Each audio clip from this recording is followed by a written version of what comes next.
Good morning, everyone. I hope the drums woke everybody up, and I thank everybody for being here early in the morning.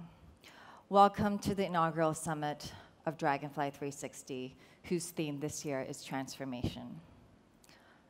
When I was younger, in my parents' bedroom hung a plaque that said, "Behind every successful man stands a woman telling him that he's wrong." I curiously always looked at that plaque and said, why behind every successful man? Why not beside, or together, or dare I say, in front? When I was in elementary school, I was always told, as a girl, you should be smart, but not too smart. Ambitious, but not too ambitious. Courageous, but not too courageous, because these traits are deemed unattractive in girls and women. And if there's something I realize, this needs to change.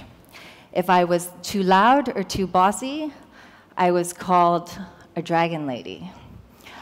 And that made me uncomfortable. Fast forward a few decades later, I still hear these words being uttered to our young girls. This also needs to change.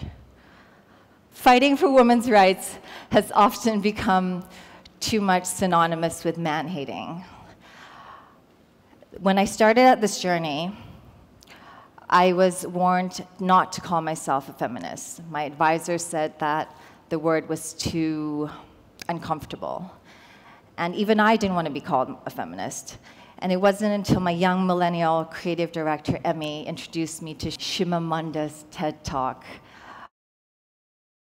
"We should all be feminists," that I realized I was indeed a feminist, because I believe in equality for men and women, and at least equal opportunity for men and women.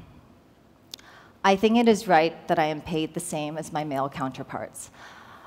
I think it is right that I should have control over my own body. I think it is right that socially I'm afforded the same respect as men. And if these things are wrong, I think there's something wrong with the world. And that is when I realized it became very clear to me that I was indeed a feminist. And sadly, there is no country in the world right now that can actually call themselves or have achieved gender equality, and not in Thailand and nowhere in Asia.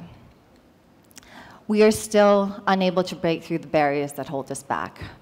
We are still being put in boxes, and that change actually has to start with the mindset. I took a one-year sabbatical in New York, and I was lucky enough to do so. And I realized that you sometimes have to reconnect with yourself to find that internal purpose. And yet I came back and nothing much had changed. What had changed is the way that I saw things. I saw my friends being stuck in relationships where they couldn't get out of because they weren't financially independent. I saw my employees being stuck in domestically abusive relationships that they had nobody to talk to because they felt that society would judge them otherwise. I saw girls regressing into meek roles because it was deemed unattractive to be strong and courageous. I saw younger girls dropping out of sports teams because they were scared and worried they would be dark and look muscly. And I saw domestic help being raped by their family members and thinking this was normal. And so I decided that was the start of Dragonfly, and that things needed to change. It is not really about the power of a movement, but more about the power of empowering from within. No one has the right to take away our power without our consent. It is time for us to redefine this message, and we want to make it a positive one. We want to make it inclusive, we want to make it fierce, and we want to make it brimming with hope. Because you can't get what you want, by focusing what you don't want. We hope that today you will establish meaningful connections if we want to really change the world. As my best friend once told me, it is not good to be better. We actually need to be the best version of ourselves in order to change the world.